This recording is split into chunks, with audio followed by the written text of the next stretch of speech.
మౌల్మికులుగా ప్రేమించి మా కన్న తండ్రి, ఉదయకాల సమయంలో మమ్మల్ని తండ్రిని పిలిచిన భాగ్యాన్ని ఇచ్చినందుకే వందనాలు. కేవలం మీ మీద ఆధారపడి ముందుకు వెళ్తున్నాను తండ్రి, సహాయం దయచండి. మీ పిల్లలకు ఏది అవసరమని మీరు తలంచినారో దేవా, ఆ మాటలను తండ్రి మమ్మల్ని సాధనములుగా వాడుకొని మీరు మాట్లాడమని మిమ్మల్ని ప్రార్థిస్తున్నాం తండ్రి. సమయోచితమైన జ్ఞానాన్ని, ఆత్మ నడిపింపును అనుగ్రహించమని మిమ్మల్ని కోరుతూ, సంఘాన్ని, సంఘ పరిచయను జ్ఞాపకం చేసుకోనండి, సంఘ కాపరిని జ్ఞాపకం చేసుకోనండి దేవా. విశ్వాసములో గొప్పగా వృద్ధి చెందిన సంఘముగా ఇది మిగిలిన సంఘాలకు మాదిరిగా ఉండుటకు సహాయం దయచేయమని మిమ్మల్ని ప్రార్థిస్తూ, ప్రాధేయపడుతూ, మీకే మహిమ ఘనత ప్రభావాలు అర్పిస్తూ ప్రభువైన యేసుక్రీస్తు వారి అతి శ్రేష్టమైన నామంలో ఈ ప్రార్థన మనవులు అడిగి వేడుకొనిచున్నాం మా తండ్రి, ఆమేన్.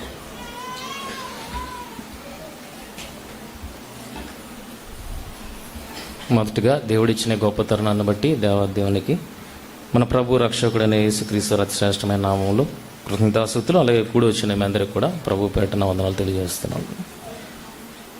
ప్రియమైన దేవుని పిల్లలారా, మరి దేవుని వాక్యాన్ని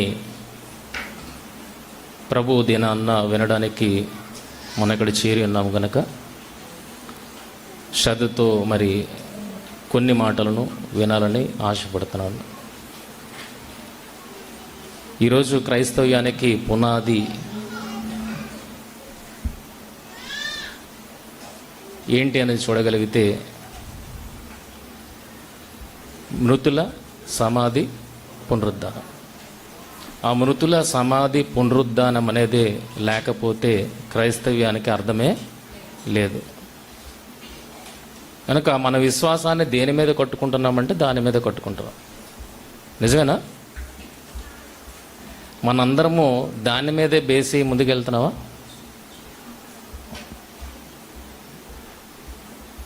మన విశ్వాసము మృతుల పునరుద్ధానం మీదే ఉందా?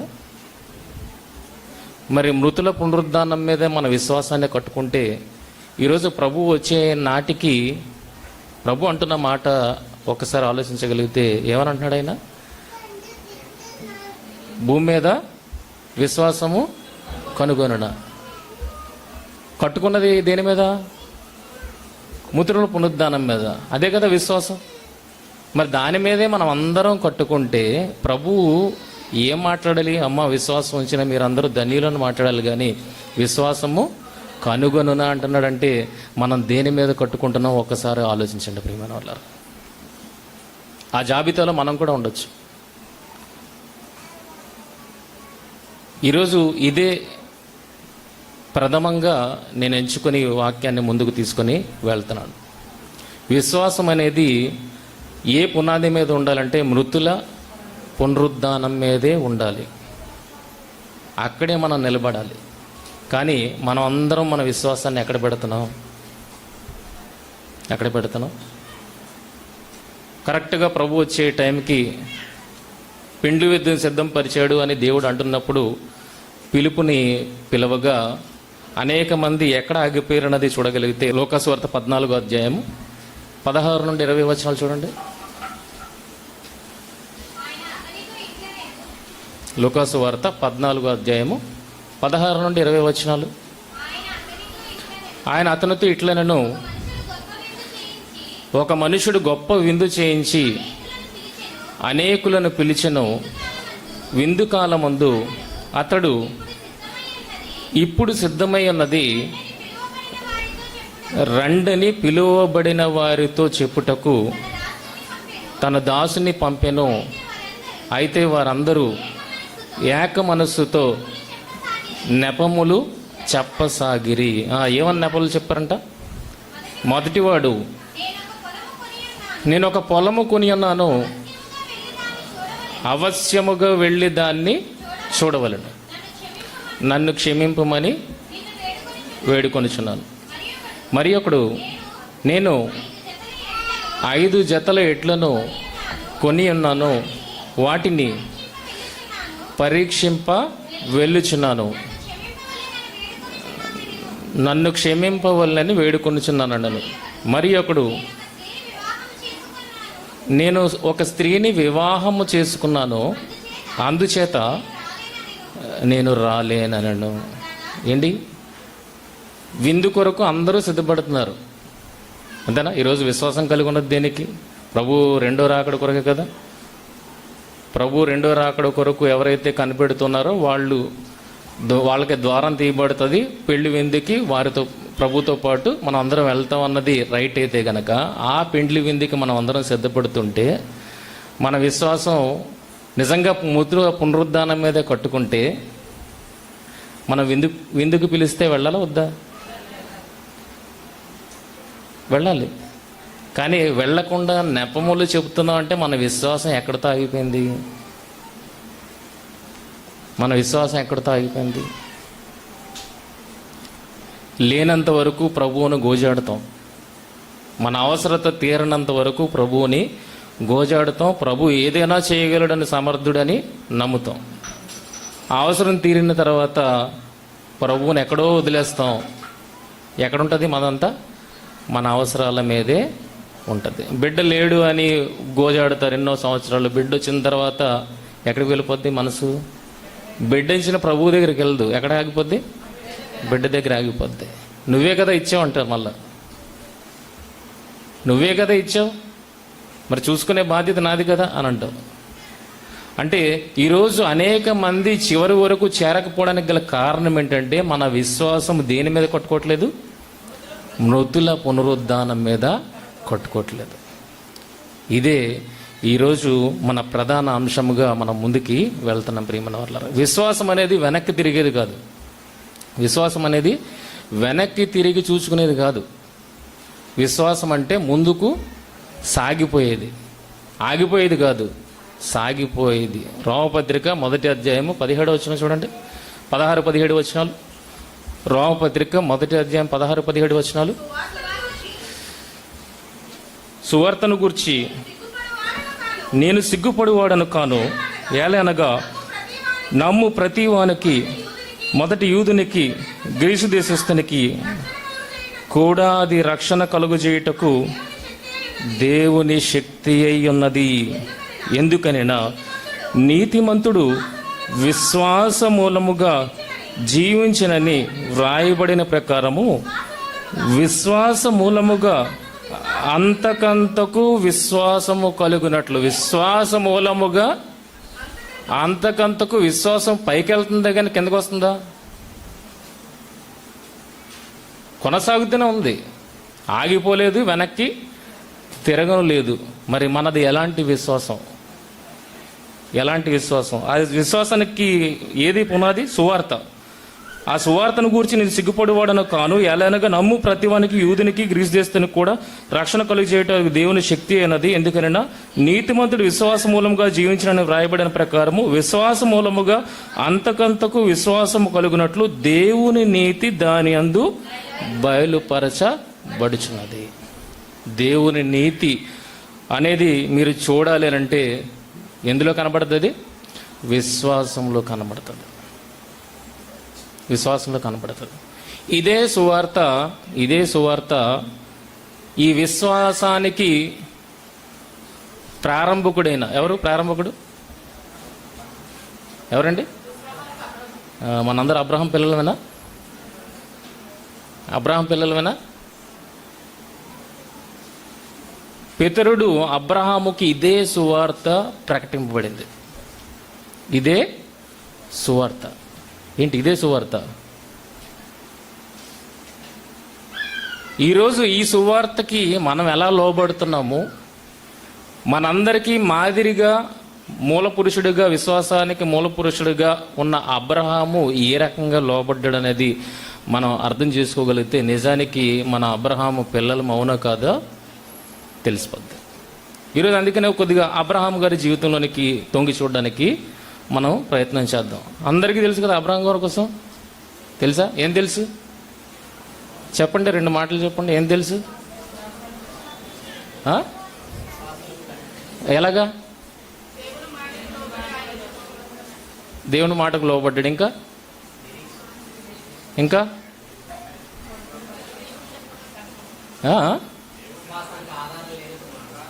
ఇంకా ఇంకా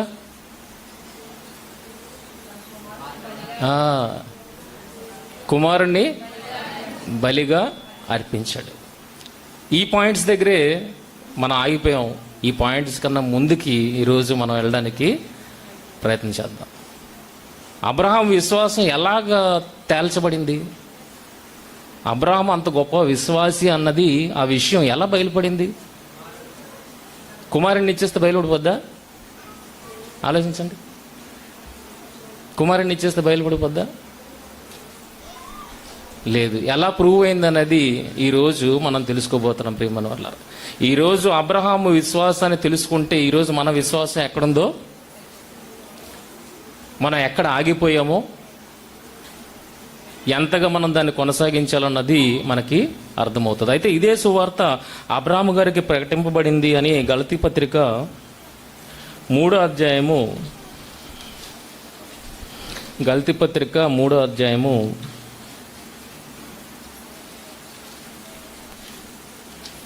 7వ వచనం చూడండి. కాబట్టి విశ్వాస సంబంధులే అబ్రహాము కుమారులని తెలుసుకునిడి. ఫాస్ట్గా వెళ్ళిపోద్దాము. కాబట్టి విశ్వాస సంబంధులే అబ్రహాము కుమారులని మీరు తెలుసుకునిడి. దేవుడు విశ్వాస మూలముగా అన్యజనులను నీతిమంతులుగా తీర్చినని లేఖనము ముందుగా చూచి. అంటే లేఖనము ముందుగా చూచి ఏ రోజున అర్థం చేసుకునే ప్రయత్నం చేశారు. ఇది అబ్రహాము గారేట దేవుడు విశ్వాస మూలముగా అన్యజనులను నీతిమంతులుగా తీర్చునని లేఖనము ముందుగా చూచి నీ యందు అన్యజనులందరూ ఆశీర్వదింపబడుదురు అని అబ్రహామునకు సువార్త ముందుగా ప్రకటించను. అంటే మనకి ఏ రకమైతే సువార్త ప్రకటింపబడిందో అదే సువార్త ఎవరికి కూడా ప్రకటింపబడింది? అబ్రహాము గారికి కూడా ప్రకటింపబడింది. మరి అబ్రహాము గారు ఆ సువార్తకి ఎలా లోబడ్డాడు? ఈరోజు మనం ఎలా లోబడుతున్నాము? అబ్రహాము గారు ఆ సువార్తని తనకి ఎలా పునాదిగా వేసుకుని దాని మీద నిలబడ్డాడో ఈరోజు మనం దేన్ని పునాదిగా వేసుకుని నిలబడుతున్నామో ఒకసారి మనం ఆలోచించడానికి ప్రయత్నం చేద్దాం ప్రియమైన వాళ్ళ. కనుక అబ్రహాము గారికి కూడా సువార్త ప్రకటింపబడింది. అయితే ఆ సువార్తకి ఆయన ఎలా లోబడ్డాడు అనేది మనం చూడగలిగితే యోహాను సువార్త 8వ అధ్యాయము, యోహాను సువార్త 8వ అధ్యాయము 39-40 వచనాలు. అందుకు వారు ఆయనతో మా తండ్రి అబ్రహాము అనిరి. ఎవరు? యూదులతో యేసుక్రీస్తు వారు మాట్లాడుతున్నప్పుడు యూదులందరూ ఏమంటున్నారంటే మా తండ్రి ఎవరు? అబ్రహాం. మీ అబ్రహాం సంతానం. మీరు పాపానికి దోసులు అన్నప్పుడు వాళ్ళు ఏమంటున్నారంటే మేము అబ్రహాం సంతానం, మేము ఎవరికి దోసులంగా లేము, అలాగే మేము వ్యభిచారం మందు పుట్టిన వారం కూడా కాదు, మేము అబ్రహాము సంతానం అని చెప్తున్నప్పుడు యేసుక్రీస్తు వారు ఏమంటున్నారో చూడండి. యేసు మీరు అబ్రహాము పిల్లలైతే అబ్రహాము చేసిన క్రియలు చేతురు, దేవుని వలన వినిన సత్యమును మీతో చెప్పిన వాడనైన నన్ను మీరిప్పుడు చంపవెదకుచున్నారు. అబ్రహాము అట్లు చేయలేదు. చాలమ్మ. అబ్రహాము అట్లు చేయలేదు అని అంటే అబ్రహాము అట్లు చేయలేదన్న మాటను ఈ రోజున చదివారా? ఏం చేయలేదు? ఇక్కడ అర్థం చేసుకోవాల్సి ఒకటి ఉంది. ఏంటంటే ముందుగా సువార్త ప్రకటింపబడింది అని ఏదైతే మాట విన్నామో అదే దేవుని వలన బోధింపబడిన సత్యాన్ని ఇప్పుడు యేసుక్రీస్తు వారు ఎవరికి చెప్తున్నారు? తన స్వజనులకు ఆయన బోధిస్తున్నాడు. బోధిస్తున్నప్పుడు యేసుక్రీస్తు వారిని చంపాలని తన స్వజనులు చూస్తున్నారు. కానీ అదే సువార్తని నేను అబ్రహాము గారికి పరిచయం చేసినప్పుడు అబ్రహాము గారు లోబడ్డాడే కానీ ఎదురు తిరగలేదు. అది అక్కడ మెయిన్ ఉద్దేశం. అంటే అబ్రహాము గారికి కూడా ఏం ప్రకటింపబడింది? సువార్త ప్రకటింపబడింది. ఆ సువార్తకు ఆయన లోబడ్డాడు కూడా. లోబడ్డాడు. దేవుని చిత్తానికి తను అప్పగించుకున్నాడు. కానీ ఈరోజు యేసుక్రీస్తుని ఎందుకు చంపాలనుకుంటున్నారంటే వారి చిత్తము నెరవేరినందుకు, వారి చిత్తము అభ్యంతర పడుతున్నందుకు యేసుక్రీస్తు వారిని ఈరోజు సమాజం చంపాలనుకుంటుంది. కానీ అబ్రహాం గారు ఎలాగా విధేయుడాడంటే, ఇంకో దేవుని చిత్తానికే నన్ను నేను అప్పగించుకుంటున్నానట్టుగా ఆ మాటలకు అబ్రహాము లోబడ్డాడు. అబ్రహాం లోబడ్డాడు. ఎలా లోబడ్డాడు, ఎంతగా లోబడ్డాడు అనేది ఈరోజు మనం తెలుసుకోవడానికి ప్రయత్నం చేస్తున్నాం. ఆ సువార్తకు ఆయన ఎంతగా లోబడ్డాడు, ఎలా లోబడ్డాడు. ఆదికాండము 22వ అధ్యాయము, ఆదికాండము 22వ అధ్యాయము ప్రారంభవచనం. ఆ సంగతులు జరిగిన తర్వాత దేవుడు అబ్రహామును పరిశోధించెను. ఎట్లనగా ఆయన అబ్రహామా అని పిలువగా అతడు చిత్తము ప్రభువా అనెను. అప్పుడు ఆయన, నీకు ఒక్కడై ఉన్న నీ కుమారుని అనగా నీవు ప్రేమించి ఇస్సాకును తీసుకొని మోరియా దేశమునకు వెళ్ళి అక్కడ నేను నీతో చెప్పబో పర్వతములలో ఒకదాని మీద దహన బలిగా అతన్ని అర్పించమని చెప్పాను. ఎందుకు వచ్చాండి ఇక్కడికి? అబ్రహాము గారికి ప్రకటింపబడిన సువార్తకి ఆయన ఏ రకంగా లోబడ్డాడు అన్నది తెలుసుకోవడానికి ఇక్కడికి వచ్చాం. ఇప్పుడు ఆయనని ఏమని అడుగుతున్నాడు దేవుడు? నీకు ఒక్కడే ఉన్న నీ కుమారుని. ఏంటి, అబ్రహాం గారికి ఒకడే ఉన్న కుమారుడు ఉన్నాడా? ఒకటే కుమారుడా? చెప్పండి, ఆలోచించి చెప్పండి. వాగ్దాన పుత్రుడు. ఇంకా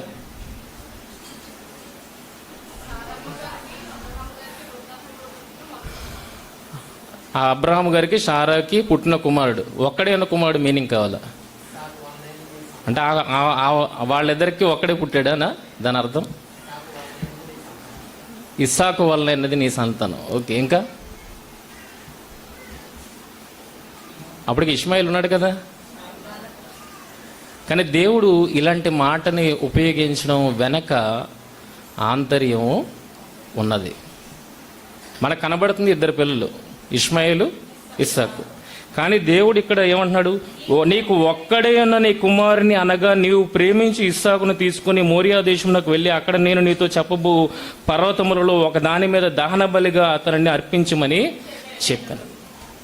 అసలు అబ్రహాము గారి ప్రారంభాన్ని ఆలోచిస్తే మెసొపొతేమియా దేశంలో ఉన్నప్పుడు దేనికి అబ్రహాము గారు దేవుని వెంబడించారు ఒకసారి ఆలోచించండి. స్కూల్లో ఫ్రెండ్స్ ఎప్పుడవుతారు చెప్పండి? అప్పుడే వెళ్ళినాం స్కూల్కి, అందరూ కొత్త వాళ్ళే, కానీ అందులోనే బెస్ట్ ఫ్రెండ్స్ మనకు అవుతారు. ఎలా స్టార్ట్ అవుద్ది ఫ్రెండ్షిప్ ఎలా స్టార్ట్ అవుద్ది? అరే చెరుపుకోవడానికి ఎరైజర్ ఎవరా అనేసి అడుగుతారు, ఆడే ఎరైజర్ ఇస్తాడు. ఇంకొకసారి వీడు రాసుకోవడానికి పెన్సిల్ లేదరా, పెన్సిల్ ఎవరా అని అంటారు. అంతేనా? ఆ చిన్న అవసరతలు చివరికి వాళ్ళు ఎలా చేసేస్తాయి అంటే బెస్ట్ ఫ్రెండ్స్గా చేస్తాయి. అలాగే ఇక్కడ కూడా అబ్రహాము అవసరం ఉంది. అబ్రహాముకి ఏంటిది?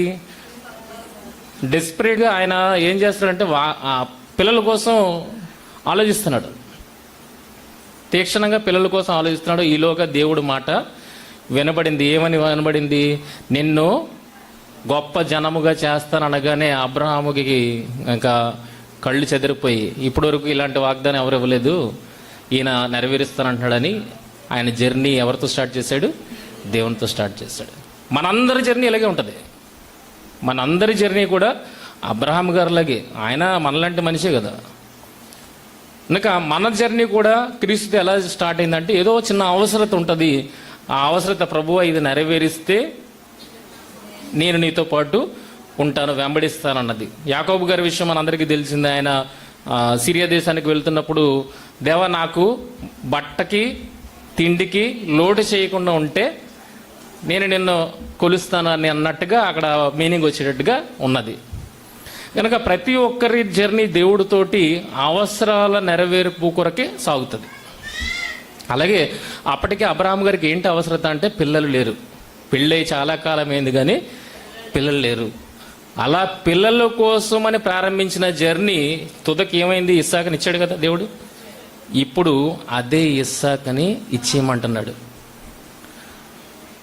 దేనికోసం అయితే దేవుణ్ణి వెంబడించాడో అది పొందుకున్న తర్వాత అదే దేవుడు ఏం చేయమంటున్నాడు? అదే బిడ్డను ఇచ్చేయమంటున్నాడు. ఎలా ఉంటుందో ఆలోచించండి. ఆ కండిషన్ ఎలా ఉంటుందో ఒకసారి ఆలోచించండి. ఇంతకాలం జర్నీ చేశాడు, 100 సంవత్సరాలు. 75 సంవత్సరాలు సిరియా దేశం నుండి ఆయన జర్నీ చేస్తే సుమారు 100 సంవత్సరాలకి ఇస్సాకు పుట్టాడు. ఇస్సాకుతో పాటు మరలా 17 సంవత్సరాలు జర్నీ చేశాడు. ఎవరు? అబ్రహాం గారు. అంటే 117 సంవత్సరాలు. 117 సంవత్సరాలు 117 సంవత్సరాలు కేవలం ఈ కుమారుని కొరకు ఆయన జర్నీ చేస్తే ఇప్పుడు ఆ కుమారుణ్ణి ఇచ్చేయమంటున్నాడంటే ఆయన కండిషన్ ఏమవ్వాలి? మనమైతే ఎక్కడ ఆగిపోతాం? మనం ఎన్ని ఆలోచిస్తాం తెలుసా? ఇక్కడ ఏమన్నాడంటే, మోరియా దేశమునకు వెళ్ళి అక్కడ నేను నీతో చెప్పబో పర్వతములలో ఒక దాని మీద దహన బలిగా. అసలు దేవుడు దహన బలిని అడగడే. మన ఆలోచనలు ఎలాగెళ్ళిపోతే? దేవుడు దహన బలి అడగడే. ఇది అడిగాడంటే ఇది సాతాను ప్రేరేపణేమో అని అనుకుంటారు మన ఆలోచనలు అలా తిరిగేస్తే. కానీ ఏమీ ఆలోచించకుండా అబ్రహాము గారు దేనికి సిద్ధపడ్డారో తెలుసా? కుమారుణ్ణి ఇవ్వడానికి సిద్ధపడ్డాడు. ఏమీ ఆలోచించలేదని ఎందుకంటున్నానంటే, రాత్రి కల వచ్చింది. రాత్రి దేవుడు కళ్ళ ద్వారా మాట్లాడాడు. 3వ వచనం చూడండి. తెల్లవారినప్పుడు దేవుని పని విషయంలో ఏది ఉండకూడదు? దేవుని పని విషయంలో ఏముండకూడదు? ఆలస్యం ఉండకూడదు. ఆలస్యం ఉంటే మధ్యలో ఎవరు దూరుతారు? అపవాది దూరే అవకాశం ఉన్నది. కనుక అబ్రహాం గారు అపవాదికి ఛాన్స్ ఇచ్చే రకం కాదు. ఎందుకంటే ఆయన ఎన్నిసార్లు మనం చూసినా అన్నిసార్లు ఇమ్మీడియట్గా జరిగించినట్టుగా కార్యాలను మనం చూస్తాం.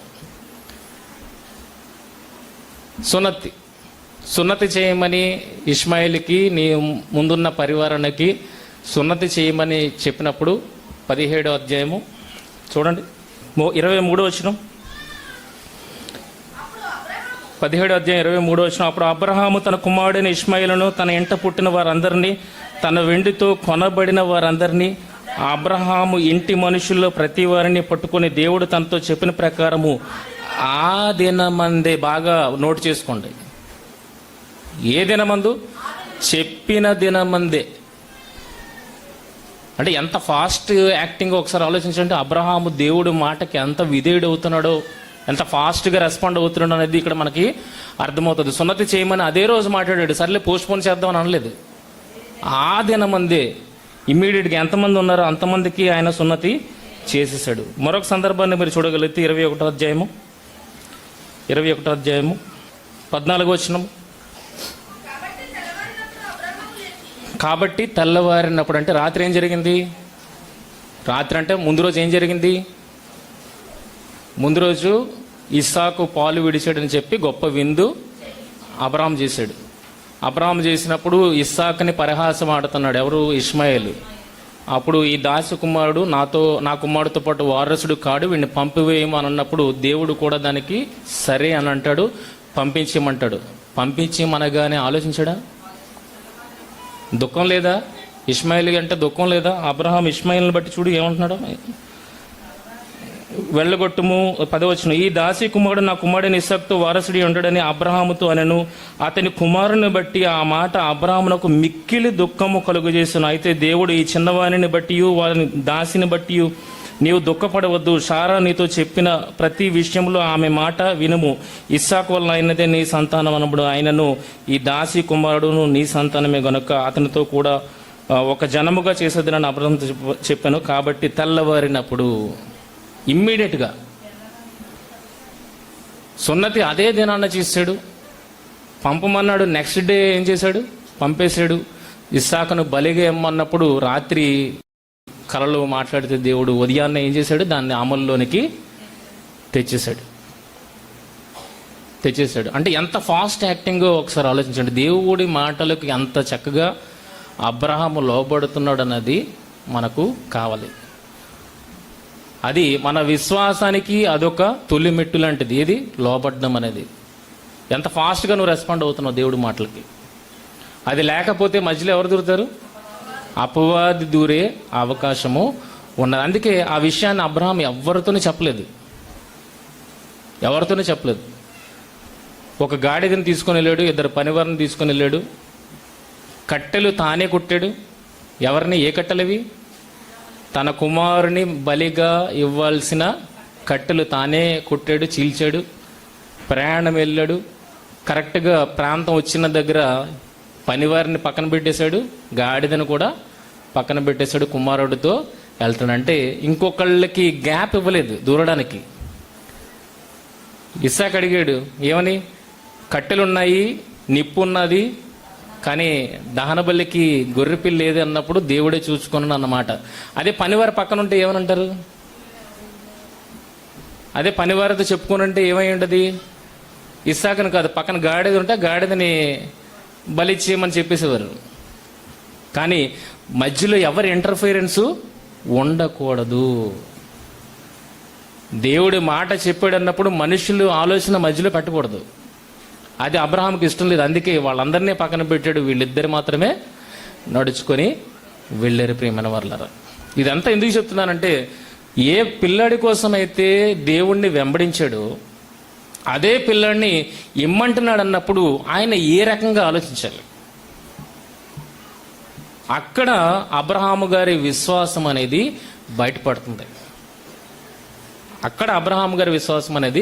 బయటపడుతుంది. ఇంతకీ ఎంత ఆందోళన చెందుతున్నాడు సంతానం కోసము, ఎంత ఆరాట పడుతున్నాడు, ఆతృత పడుతున్నాడు అన్న విషయాన్ని మనం చూడగలిగితే 15వ అధ్యాయంలో చూడండి, ఉందో 15వ అధ్యాయము, ఆదికాండము 15వ అధ్యాయము 1వ వచనం. ఇవి జరిగిన తర్వాత యెహోవా వాక్యము అబ్రహామునకు దర్శనమందు వచ్చి, అబ్రహామా, భయపడకము, నేను నీకు కేడము, నీ బహుమానము అత్యధిక మగునని చెప్పాను. అందుకు అబ్రాము, ప్రభువైన యెహోవా నాకేమి ఇచ్చిననేమి, నేను సంతానము లేని వాడనే పోవుచున్నానే. అండి, ఇది ఆలోచిస్తే బయటకు వచ్చే మాట, ఆలోచించకుండా వచ్చే మాట. చెప్పండి. అంటే ఎంత తీవ్రంగా ఆలోచిస్తున్నాడు. అది కూడా ఎవరి ముందు మాట్లాడుతున్నాడు? దేవుడి ముందు మాట్లాడుతున్నాడు. దేవుడికి తెలీదా పిల్లలు లేరని? దేవుడికి తెలుసు పిల్లలు లేరని. కానీ ఈయన తనలో ఉన్న దానిని ప్రభువు దగ్గర బయట పెట్టేస్తున్నాడు. అంటే ఎంత తీవ్రత లేకపోతే అది బయటపడతాడు. కనుక ఎలా మాట్లాడుతున్నాడు చూడండి. ప్రభువైన యెహోవా నాకు ఇచ్చిననేమి, నేను సంతానం లేనివాడనే పోచున్నానే, దమస్కు ఎలియాజరే నా ఇంటి ఆస్తికర్త యగును గదా. ఎవరిని చేసేస్తానంటున్నాడు? ఇంకా నా గర్భాన్న పుట్టే ఛాన్స్ లేదు, ఇప్పుడు ఎవరిని చేసేస్తాను? నా పరివారంలో ఉన్న ఆస్తికి ఈ కర్తగా ఉన్న వాడు ఎలియాజర్ని నేను వారసునిగా చేసేసుకుంటాను అని అంటున్నాడు. అంటే పిల్లల కోసం ఎంత ఆతృత పడుతున్నాడు అన్నది అర్థమవుతుంది. అంటే తన సొంత పనివారిలో ఒకడిని తనకు వారసుడిగా చేసుకోవాలని ఇష్టపడుతున్నాడంటే ఎంతగా ఆయన ఎదురు చూస్తున్నాడో మనకి ఇక్కడ తీవ్రత అనేది కనబడుతుంది. అయితే దేవుడేమన్నాడు వెంటనే, ఇదిగో నీవు నాకు సంతానం ఇయ్యలేదు గనక నా పరివారంలో ఒకడు వారసుడుగునని చెప్పగా, యెహోవా వాక్యం అతని యొద్దకు వచ్చి, ఇతడు నీకు వారసుడు కాడు. ఒక్క మాట, మరో మాట అబ్రహాం దగ్గర నుండి లేదు. అంటే దేవుడు కాదు అని అంటే ఇంకా అక్కడతో ఆగిపోయాడు. నెక్స్ట్ ఇంకొకటి వచ్చింది. 16వ అధ్యాయంలో ఇప్పుడు షారా గారు ఈ ఆందోళన అంతటిని తీసేసుకున్నారు. అబ్రహాం గారికి పిల్లలు లేదన్న ఆందోళన అంతా ఎవరు తీసుకున్నారు? షారా గారు తీసుకున్నారు. ఇగో నువ్వు దేవుడి చేత ఆశీర్వాదం పడుతున్నవాడవే, కానీ నీ ఆశీర్వాదానికి నేనే అడ్డుకట్టగా ఉన్నానేమో, కనుక నేను తొలగిపోతాను, నా దాసిని భార్యగా ఇస్తాను, నా స్థానాన్ని ఇస్తాను, ఆమె వల్ల పుట్టిన కుమారుణ్ణి మనం దేవుడు ఆశీర్వదించి ఇచ్చిన బిడ్డగా మనం స్వీకరిద్దాం అన్నప్పుడు దానికి కూడా ఆయన రెడీ అయిపోయాడంటే పిల్లల కోసం ఎంత ఆరాట పడుతున్నాడు అన్నది ఈ విషయంలో మనకి అర్థం కావాలి. కనీసాడు కదా. కనీసం తర్వాత ఇప్పుడు పాలు విడిచే టైంకి ఏమని అంటున్నాడు? ఇష్మాయేలు నీ సంతానము కాదు. మరి ఎవరి సంతానం? ఎవరి సంతానం? ఎవరి సంతానం? శారా గర్భము నుండి, లేదా శారా నీకు కనే కుమారుడు నీ సంతానం. వెంటనే పంపించాడా? అంటే స్టాండ్ ఇప్పుడు ఎక్కడ తీసుకున్నాడు? ఇస్సాకు దగ్గర తీసుకున్నాడు స్టాండ్. మొదట ఎక్కడ తీసుకున్నాడు? మొదట ఎక్కడ? ఎలియాజర్ దగ్గర తీసుకున్నాడు స్టాండ్. దేవుడు వద్దన్నాడు. నెక్స్ట్ స్టాండ్ ఎక్కడికి వెళ్ళింది ఆయనది? ఇష్మాయిల్ దగ్గరికి వెళ్ళింది. అక్కడి నుండి తప్పించాడు. నెక్స్ట్ ఎక్కడికి వెళ్ళింది? ఇప్పుడు ఇస్సాకు మీదకి వెళ్ళింది. అందుకే ఏమనంటాడు? నీ ఒక్కడై ఉన్న నీ కుమారుడు. అప్పటికి ఇష్మాయిల్ని వదిలేసి 14 సంవత్సరాలు అయిపోయింది. అప్పటికి అబ్రహాం ఇష్మాయిల్ని వదిలేసి 14 సంవత్సరాలు అయిపోయింది. మళ్ళీ ఇష్మాయిల్ కోసం ఎందుకు ఆలోచిస్తాడు? కనుక ఎలియాజర్ వదులుకున్నాడు, ఇష్మాయిల్ని వదులుకున్నాడు. ఇప్పుడు ఎవరి మీద ఉన్నాడు గురి? ఇస్సాకు మీద. ఈయన నాకు వారసుడు, దేవుడిచ్చిన వారసుడు. అంటే ఎలియాజర్నే చేసుకోవాలనుకున్నప్పుడు ఎవరిని కూడా చేసుకునే అవకాశం ఉందో అబ్రహాం గారికి కుమారునిగా? మొదట ఆలోచించండి. ఎలియాజర్ దగ్గరికి రాకముందు ఎవరిని కూడా చేసుకునే అవకాశం ఉంది వారసుడిగా? పనోడినే చేసుకోవడానికి ఇష్టపడుతున్నప్పుడు పనివాడికి ముందు ఎవరిని చేసుకునే ఆస్కారం ఉంది? బాగా ఆలోచించండి, బాగా ఆలోచించండి.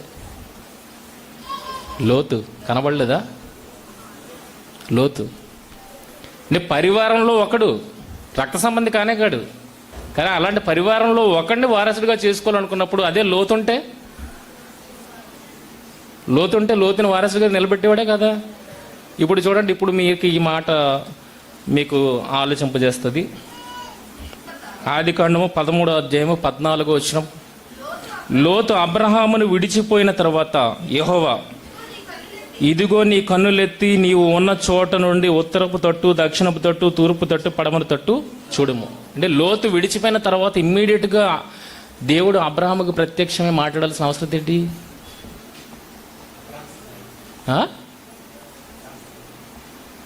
అబ్రహాము ఒంటరోడు అయిపోయాడు. ఎవరు వెళ్ళిపోయారు? అప్పటి వరకు ఎప్పటి నుండి ఫాలో అవుతున్నాడో తెలియదు. లోతు ఎక్కడి నుండి ఫాలో అవుతున్నాడు? మెసొపొతేమియా నుండి ఫాలో అవుతున్నాడు.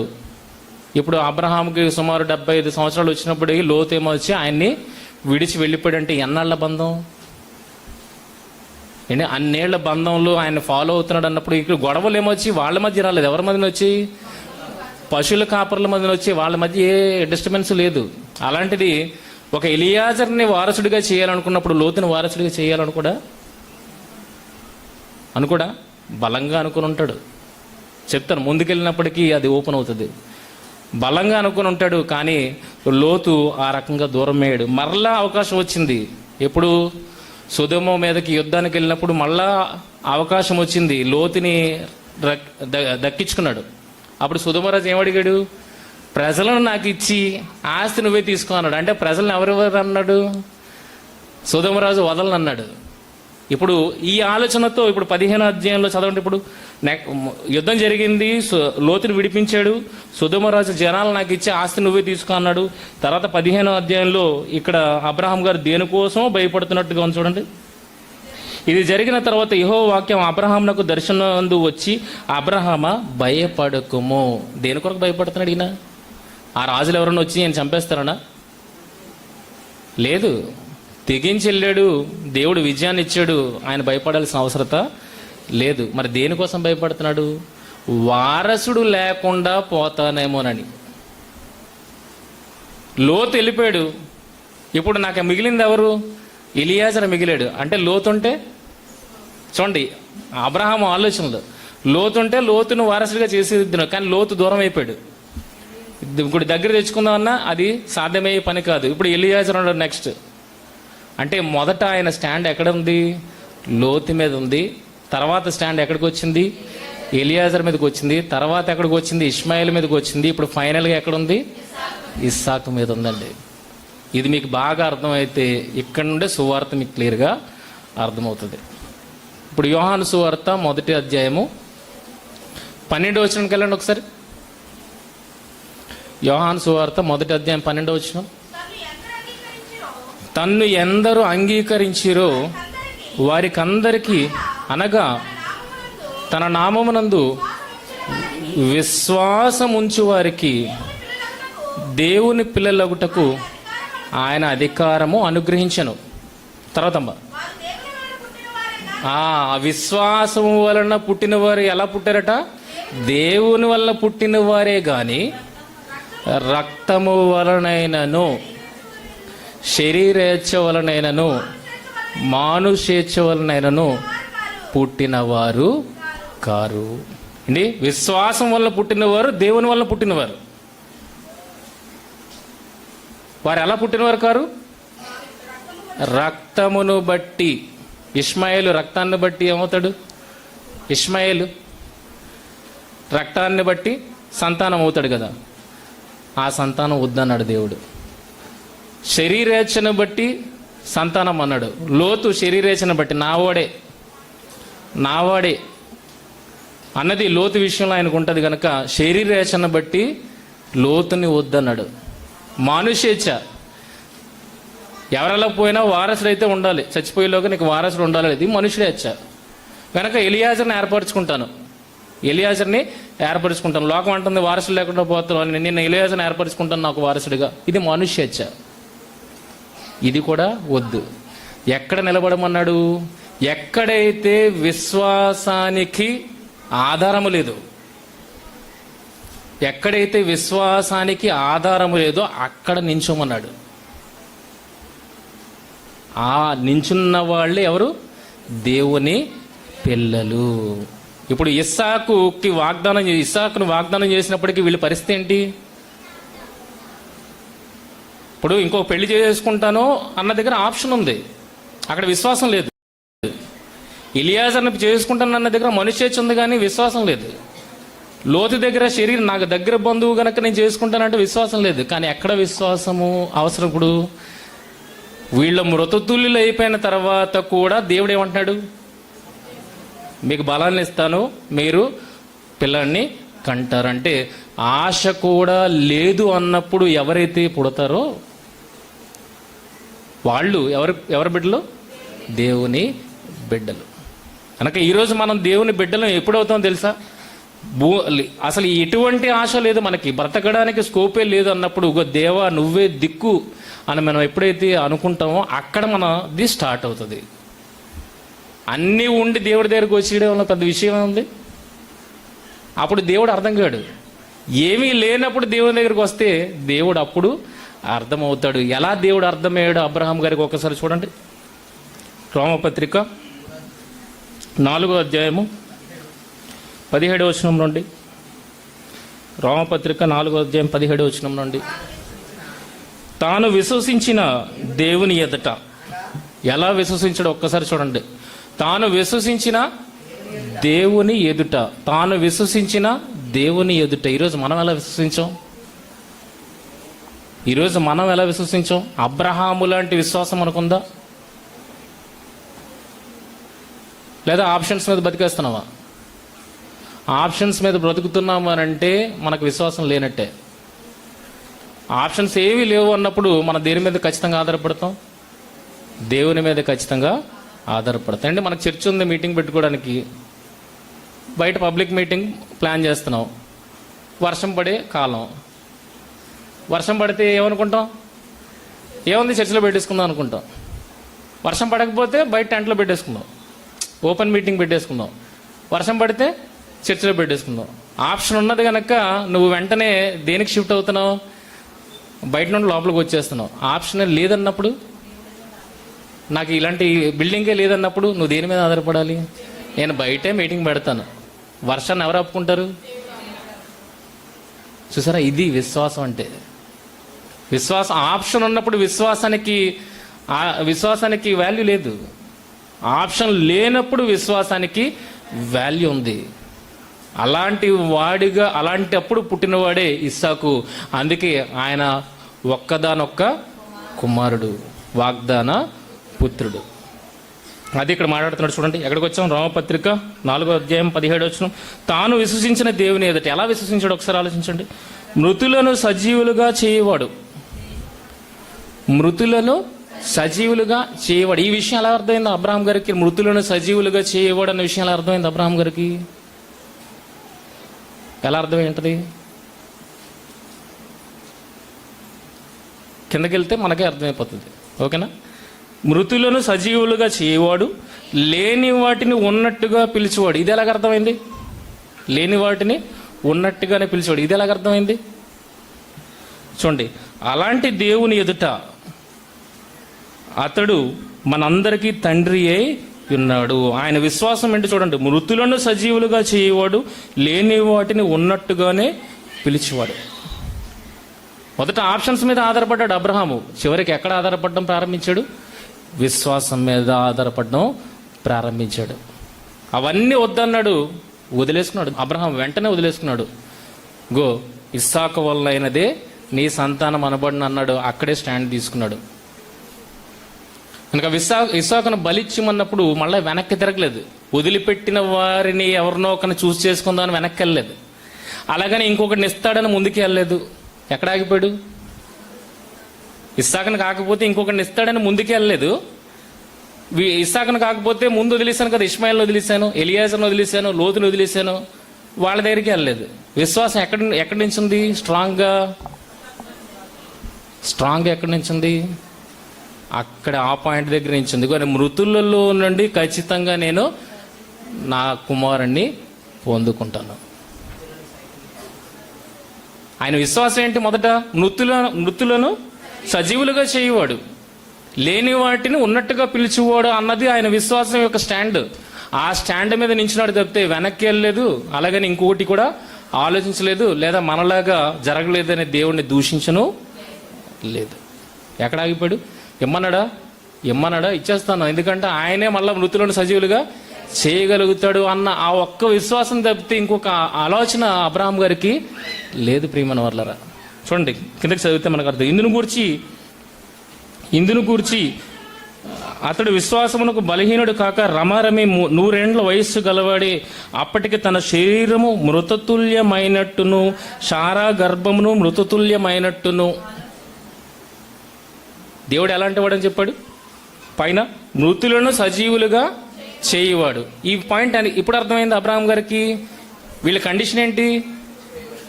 ఇది మృతుల్యమైనట్టు, తన శరీరము మృతతుల్యమైనట్టు, శారా గర్భము మృతతుల్యమైనట్టు ఆలోచించను కానీ అవిశ్వాసం వల్ల దేవుని వాగ్దానము గురించి సందేహింపక దేవుని మహింపరిచి ఆయన వాగ్దానము చేసిన దానిని నెరవేర్చుటకు సమర్థుడని. ఎవరు సమర్థుడు? ఎవరు? మనం ఎవరిని సమర్థులు అనుకుంటాం? ఆడి సమర్థుడు, ఈడి సమర్థుడు అనుకుంటాం. ఎవరు సమర్థుడు? దేవుడు సమర్థుడు అని ఒక మాట మీద నించలేదు. ఎలాగా? రూఢి చేసుకొని, అదేనా? రూఢిగా విశ్వసించి, రూఢిగా అంటే ఇంకా కన్ఫర్మ్ చేసుకున్నాడు. సమర్థుడని రూఢిగా విశ్వసించి విశ్వాసం వలన బలము పొందెను. దీన్ని బట్టి ఏమర్థమైందంటే మృతులను సజీవులనుగా దేవుడు చేయగలుగుతాడు. మరి లేనిదాన్ని ఉన్నట్టంటే ఇస్సాకు లేడు ముందుగా, కానీ నిన్ను వారసుని చేస్తాను, నిన్ను అనేక జనంలోకి తండ్రినిగా చేస్తానని లేనిదాన్ని ఏం చూపెడుతున్నాడు? ఉన్నట్టుగా చూపెడుతున్నాడు. వీడు ఇస్సాకు పుట్టగానే ఏమైంది? దేవుడి విషయం అర్థమైంది ఏంటంటే లేని వాటిని ఉన్నట్టుగా చేయగలవాడు. నేనైతే చూడలేకపోయాను, కానీ ఆయన నన్ను చూస్తున్నాడు, ఉన్నట్టుగానే పిలుస్తున్నాడు. కనుక ఈ మాటలు ఎప్పుడైతే అబ్రహాం గారికి అర్థమయ్యాయో ఆయన ఎలా నమ్ముతున్నాడట? మృతులను సజీవులుగా చేయవాడును, లేని వాటిని ఉన్నట్టుగానే పిలిచేవాడునైనా దేవుని ఎదుట. అంటే వాగ్దానం పొందేంత వరకు ఆయన విశ్వాసం ఏంటి? వాగ్దానం పొందేంత వరకు ఆయన విశ్వాసం ఏంటి? పొందిన తర్వాత కూడా ఆయన విశ్వాసం ఏంటి? మనం ఎంతవరకు నమ్ముతామంటే మనం ఏదైనా అవసరత తీరేంత వరకు గట్టిగా నమ్మేస్తాం. దేవుడు ఏదైనా చేస్తాడు, దేవుడు చేయగల సమర్థుడు, నేను నమ్ముతున్నాను రూఢిగా, అయిపోద్ది. తర్వాత నుండి ఎవరు ఉండరు? ఆయన ఇచ్చింది ఉంటుంది, ఆయన మాత్రము మన జీవితాల్లో ఉండడు. ఏది మీ విశ్వాసం? ఏది మన విశ్వాసం? ఈరోజు జ్ఞానం అని పరుగు పెడుతున్నాం కదండి, ఆ జ్ఞానం అంతా ఎక్కడికి తీసుకెళ్తుంది అంటే ఆయన సమర్థుడని రూఢిగా విశ్వసించి ఇక్కడికి తీసుకెళ్తుంది. మన విశ్వాసం దేని మీద మనం కట్టుకున్నాం? మన విశ్వాస జీవితాన్ని దేని మీద కట్టుకున్నాం? మృతుల పునరుద్ధానం. దీనిని బలపరచడానికి మిగిలిన జ్ఞానం అంతా ఉంది. జ్ఞానం అంతా పెట్టుకొని ఇక్కడ నించోపోతే ఉపయోగం ఉంది? జ్ఞానం అంతా నేర్చుకున్నావు. దేనికి ఆ జ్ఞానం అంతా ఉంది? ఈ పాయింట్ మీద నిలబడడానికి ఆ జ్ఞానం అంతా ఉంది. మనం ఆ జ్ఞానం అంతా నేర్చుకుంటున్నాం, కానీ ఏ పాయింట్ మీద నిలబడట్లేదు?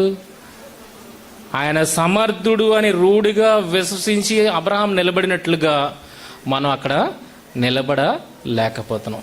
జ్ఞానం అని తిరుగుతున్నాం, కానీ ఆ జ్ఞానం అంతా దేన్ని బలపరుస్తుంది? ఈ ఒక్క మాటనే బలపరుస్తుంది. మనం ఈ ఒక్క మాట మీద నించుంటే చాలు. ఏదో నేర్చుకోవాల్సి పరుగులు పెట్టాల్సిన అవసరత లేదు. ఎక్కడ నించోవాలి? చదువు రానోడైనా ఏమి విన్నోడైనా ఎక్కడి నుంచి ఉండిపోవాలి? ఇగో మృతులను సజీవులుగా చేయగలుగుతాడు, మృతులను లేపగలిగేవాడు, సజీవులుగా లేపగలిగేవాడు అని మీరు ఆ పాయింట్ మీద నించుండిపోగలిగితే చాలు ప్రియమైన వాళ్ళారా. మిగిలిన బైబిల్లో ఉన్నదంతా జ్ఞానం అంతా ఏంటి? ఈ పాయింట్ మీద నువ్వు నించోవడానికి, బలపరచడానికి. ఎంత జ్ఞానం నేర్చుకున్న తర్వాత ఈ పాయింట్ మీద నించోకపోతే ఉపయోగం ఉంది? కనుక మన విశ్వాసాన్ని ఎక్కడ కొట్టుకున్నా ఒకసారి ఆలోచించండి. అబ్రహాం వాగ్దానానికి ముందు ఏ విశ్వాసంతో అయితే ఉన్నాడో, వాగ్దానం తర్వాత కూడా, దాన్ని అర్పించమన్న తర్వాత కూడా అదే విశ్వాసముతో ఉన్నాడు. హెబ్రీ పత్రిక, చివరిగా హెబ్రీ పత్రిక 11వ అధ్యాయము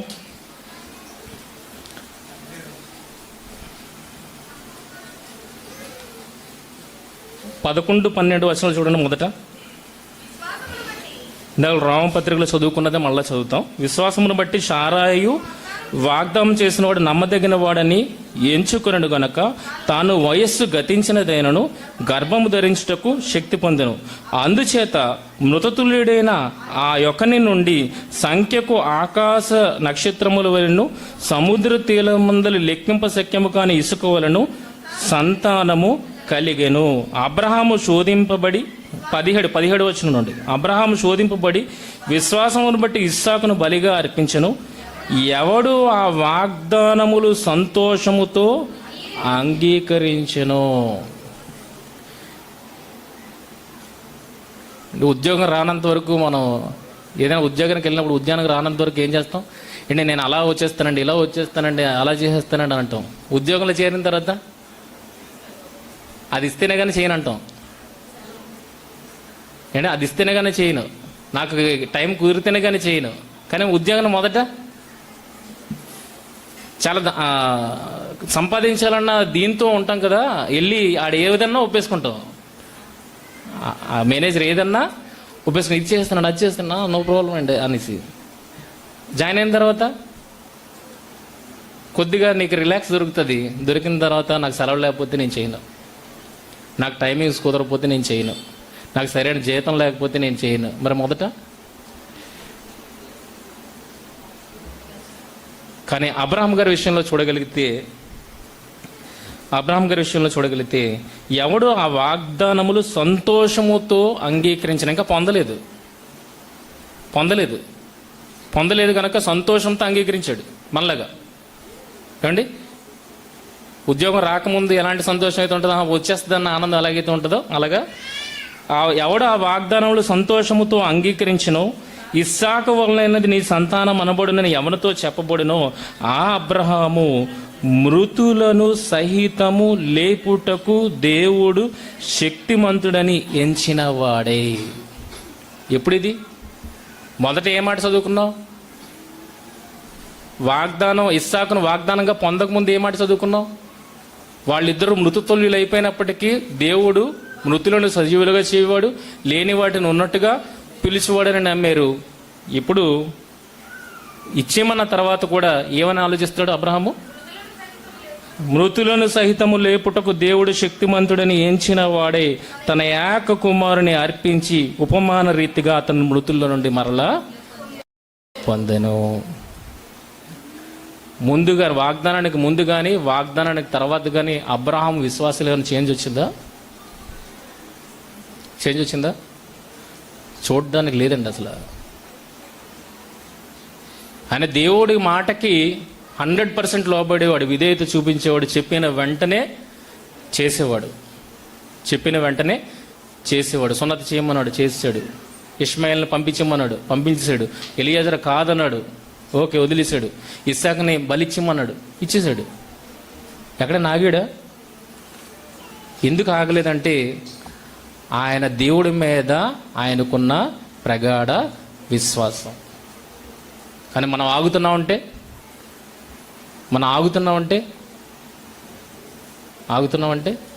విశ్వాసం మనది ఎక్కడో ఉంది. ఎక్కడ లేదు? దేవుడి దగ్గర లేదు ప్రియమైన వాళ్ళారా. అందుకే దీనికి సూచకంగా దేవుడి తర్వాత అదే మోరియా పర్వతం మీద ఎవరిని ఇచ్చాడు బలిగా? తన ప్రియ కుమారుణ్ణి ఇచ్చాడు, తన ఏకైక కుమారుణ్ణి ఇచ్చాడు. యోహాను సువార్త 3:16 చూడండి. సేమ్ రిపీట్ చేస్తాడు దేవుడు, సేమ్ రిపీట్ చేస్తాడు. దేవుడు లోకమును ఎంతో ప్రేమించెను కాగా తన అద్వితీయ కుమారుడు. అంటే ఏంటి దాని అర్థం? ఇందాకలా అబ్రహాం గారి దగ్గర ఏమన్నాడు? తన ఏక కుమారుడు అన్నాడు కదా. అద్వితీయ కుమారుడు అంటే ఏక కుమారుడు అని అర్థం. ఇప్పుడు దేవుడు ఏక కుమారుడైన యేసుక్రీస్తు అని ఏం చేశాడు?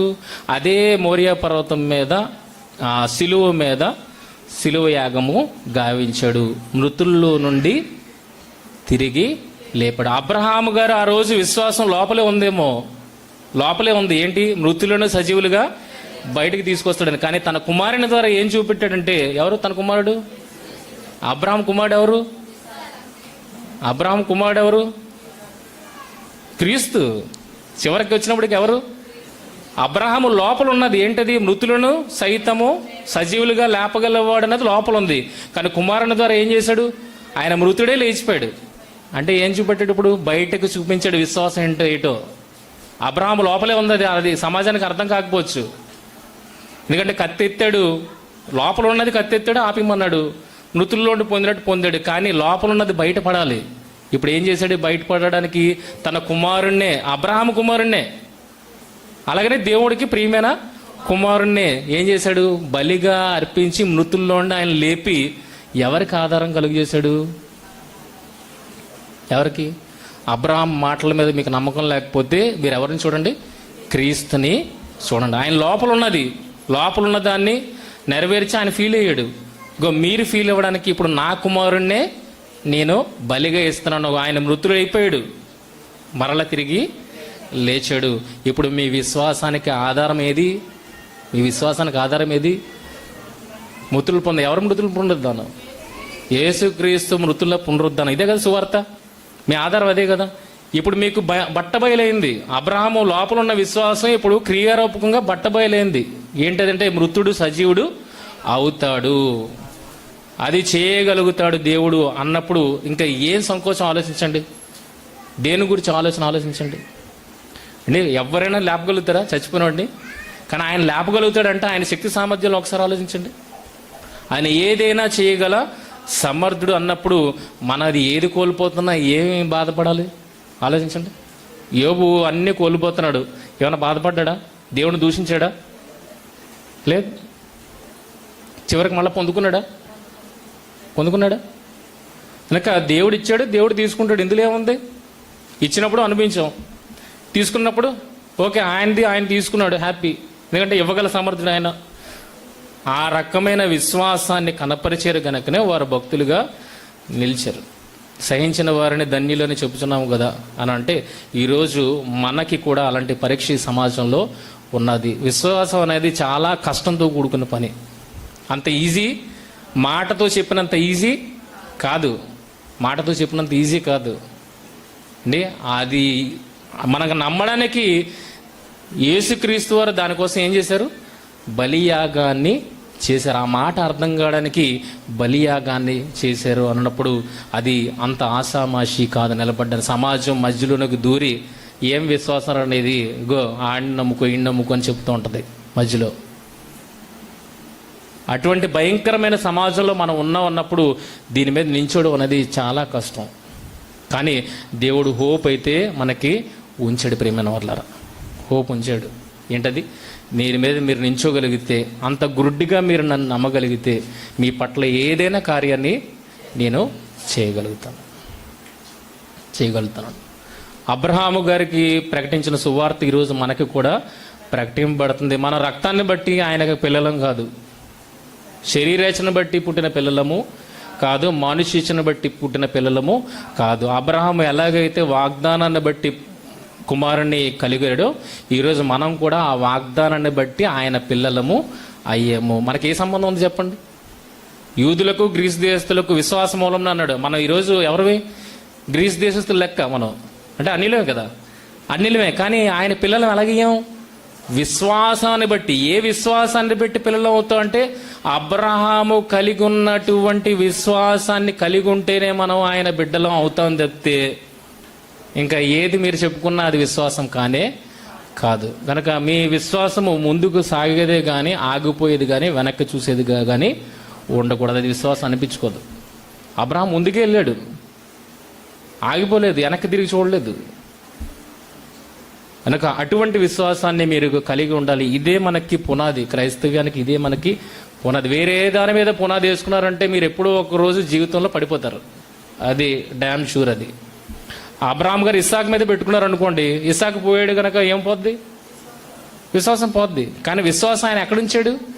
దేవుని మీద ఉంచాడు. ఎవరికి భయపడ్డాడు? దేవునికి భయపడ్డాడు. ఇచ్చింది పోతుందన్న భయం ఆయనకు లేదు. మొదట ఎలాంటి భయం అయింది? కుమారుడు లేడన్న భయం మొదట, కుమారుడు లేకుండా పోతాడేమో అని మొదటి భయం. కానీ ఇప్పుడు కుమారుడిని ఇచ్చేయమన్నప్పుడు కుమారుడు పోతాడన్న భయం లేదు. ఎవరు పోతారన్న భయం? దేవుడు నన్ను విడిచిపోతాడేమోనన్న భయం. బాగా ఆలోచించండి పాయింట్. మొదట దేనికి ఆధారపడ్డాడు? ఎలియాజర్ని చేసుకుంటాను, ఇష్మాయిల్ చేసుకుంటాను. ఎందుకు భయపడ్డాడు? వారసుడు లేకుండా పోతానేమోనన్న భయం. కానీ వారసుని ఇచ్చిన తర్వాత ఇప్పుడు ఇస్సాకుని ఇమ్మన్నప్పుడు వారసుడు లేకుండా పోతానన్న భయం లేదు ఆయనకి. దేనికి భయపడుతున్నాడు? దేవుడు విడిచిపోతాడేమోనన్న భయం. ఆదికాండము చివరిగా 22వ అధ్యాయం 12వ వచనం. ఆదికాండం 22:12. అప్పుడు ఆయన, ఆ చిన్నవాని మీద చెయ్యి వేయకము, అతన్నేమీ చేయకము, నీకు ఒక్కడి ఉన్న నీ కుమారుని నాకియ్య వెనుక తీయలేదు గనక నీవు దేవునికి భయపడు వాడవు. వారసుడు లేకుండా పోతాడన్న భయం ఇంక పోయింది. ఎందుకంటే ఎంత గ్రిప్ వచ్చింది దేవుడి మీద. మొదట ఆ గ్రిప్ లేదు, అందుకనే వారసుడు లేకుండా పోతాడేమో భయపడ్డాడు. కానీ ఇప్పుడు దేవుడు నన్ను విడిచిపోతాడేమో, నా ఫ్రెండ్ నన్ను విడిచిపోతాడేమోనన్న భయం. ఇప్పుడు అవసరతల కోసం కాదు, పెన్సిల్ ఇస్తాడా, పెన్ ఇస్తాడా, రబ్బర్ ఇస్తాడా, ఇది కాదు. ఇప్పుడు ఏది? నా ఫ్రెండ్ మిస్ అవుతాడేమో అన్న భయం. ఈరోజు అలాంటి భయం మనకుందా? లేదా పెన్సిల్ ఎరేజర్ కోసం మనం ఆలోచిస్తాం, మెండర్ కోసం మనం ఆలోచిస్తున్నాం. ఆలోచించండి. అందుకే దేని మీద మనం కట్టుకుంటున్నాం అనేది చాలా జాగ్రత్తగా ఆలోచించండి. నిజంగా మన అబ్రహాం కుమారులు అవ్వాలంటే అబ్రహాము నించున్న స్టాండ్ మీదే మనం కూడా నించోవాలి. ఏదో ఎక్కడో జ్ఞానం కోసం పరుగులు పెట్టాల్సిన అవసరం లేదు. అదంతా దేన్ని బలపరిచేదిగా ఉంది? మృతుల పునరుద్ధానాన్ని బలపరిచేదే ఉంది. మీరు అక్కడ నించోవాలనే. అది లేకపోయినా మీరు ఇక్కడ నించుంటే హ్యాపీ, అదంతా నేర్చుకొని ఇక్కడ నించున్నా హ్యాపీ. కానీ నించోవడం అనేది, ఈ స్టాండ్ తీసుకోవడం అనేది అత్యవసరం. ఇలాగ వాళ్ళందరూ ఆశీర్వాదాలకి పాత్రలేరు. మీరు అలాంటి ఆశీర్వాదాలకి పాత్రలు అవ్వాలని కోరుకుంటూ నా మాటలు ముగిస్తున్నాను. ప్రార్థన చేసుకున్నాను. మహోన్నతుడైన మా తండ్రి, ఘనమైన శ్రేష్టమైన అతి పవిత్రమైన మనకి వందనాలు తెలియజేస్తున్నాను తండ్రి.